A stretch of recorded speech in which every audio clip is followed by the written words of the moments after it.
झूठी दहेज प्रथा व घरेलू उत्पीड़न लगाने की मिली युवक को ससुराल पक्ष से धमकी। परिजनों ने युवक को किया घर से बेदखल। हमारे समाज में महिलाओं को बहुत ही विशेष स्थान प्राप्त है। भारत में पूर्व में महिलाओं पर होती रही घरेलू हिंसा को रोकने के लिए महिलाओं के लिए कुछ विशेष अधिकार व कानून बनाए गए, जिसके चलते अनेकों दोषी सजा पाए, परंतु कहीं ना कहीं कुछ निर्दोष भी इन विशेष अधिकार व कानून के चलते झूठे आरोपों में पिसकर रह जाते हैं। आखिर यह भेदभाव कहां से उचित है, जहां निर्दोष को भी उस अपराध की सजा काटनी पड़ती है जो उसने किया ही नहीं। पुरुषों के प्रति समाज की ये विचारधारा को परिवर्तित होना चाहिए कि अक्सर पुरुष ही गलत होते हैं। अति हर किसी की बुरी होती है और उससे अधिक गलत अपनी सुरक्षा में बनाए गए कानूनों का दुरुपयोग।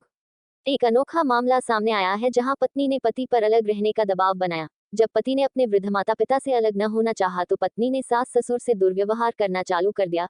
इससे भी बात न बनी तो पत्नी ने पति से भी झगड़ना प्रारंभ कर दिया और अंत में ऐसे हथियार का प्रयोग किया जिससे नहीं बच सका उसका पति और ससुराल पक्ष के लोग। महिला ने दी परिजनों को दहेज प्रथा व घरेलू उत्पीड़न में फंसाने की धमकी। सीतापुर जिले के दुर्गापुरवा निवासी रमाकांत राठौर ने लगाया ससुराल पक्ष द्वारा रमाकांत को झूठी दहेज प्रथा व घरेलू हिंसा में फंसाए जाने का दबाव बनाने का आरोप। रमाकांत के द्वारा मिली जानकारी के अनुसार रमाकांत का विवाह 2020 में हुआ था, जिसमें कुछ दिनों तक तो रमाकांत की पत्नी का व्यवहार रमाकांत व उसके परिजनों के प्रति ठीक रहा, परंतु कुछ महीने बीतते ही रमाकांत की पत्नी के द्वारा आए दिन रमाकांत के माता पिता से दुर्व्यवहार करना और रमाकांत को अलग रहने का दबाव बनाया गया। रमाकांत के द्वारा अलग रहने को मना करने पर उसकी पत्नी ने रमाकांत से बीच झगड़े करना चालू प्रारंभ कर दिया, जिसके कारण मानसिक रूप से रमाकांत पीड़ित रहने लगा। इतने दिन से चल रही इस बहस ने एक नया मोड़ ले लिया।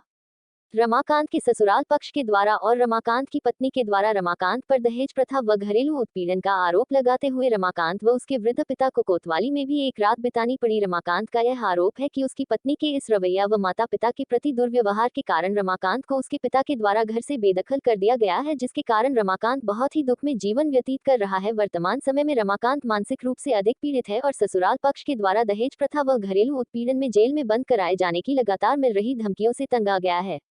रमाकांत के द्वारा शासन व प्रशासन से न्याय करने की मांग की गई और इस प्रकरण में निष्पक्ष जांच कर दोषियों पर सख्त से सख्त कार्यवाही करने की बात कही गई।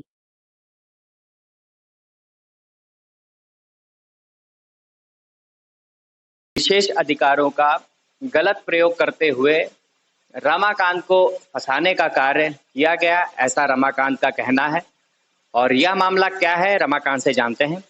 क्या पूरा मामला है, इसके बारे में रमाकांत जी बताइए। पूरा मामला यह है कि हमारे ससुराल वाले जो भी लोग हैं वो हमें और हमारे परिवार वालों को धमकी दे रहे हैं और बार बार हम लोगों पर जो है ये कह रहे हैं कि हम तुम्हें दहेज प्रथा केस में अंदर करा देंगे।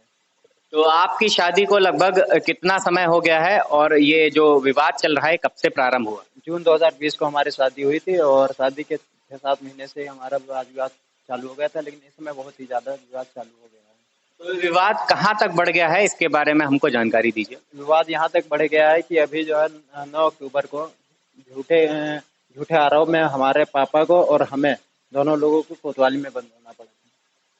क्या आरोप लगाया गया आपके ससुराल पक्ष के द्वारा?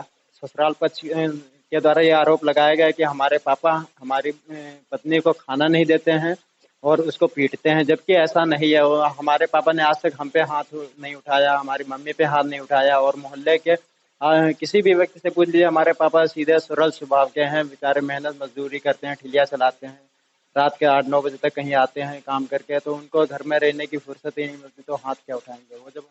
कितनी उम्र है आपके पिताजी की? हमारे पिताजी के 70 के करीब। हमारे माँ बाप ने जो हमें इतना ज़्यादा चाहते थे, सब कुछ हमें मानते थे और आज हमें ही अपने घर से बेदखल होना पड़ा। हम इतना ज़्यादा हमें प्रताड़ित किया जा रहा है कि हम सीतापुर छोड़ करके कहीं और हम काम करने के लिए जाने वाले हैं। हमें बहुत ज़्यादा प्रताड़ित किया जाता है। हमारे ससुराल में ही कुछ रिश्तेदार हमारे भी हैं जो कि ससुराल वालों के रिश्ते में नहीं आते हैं।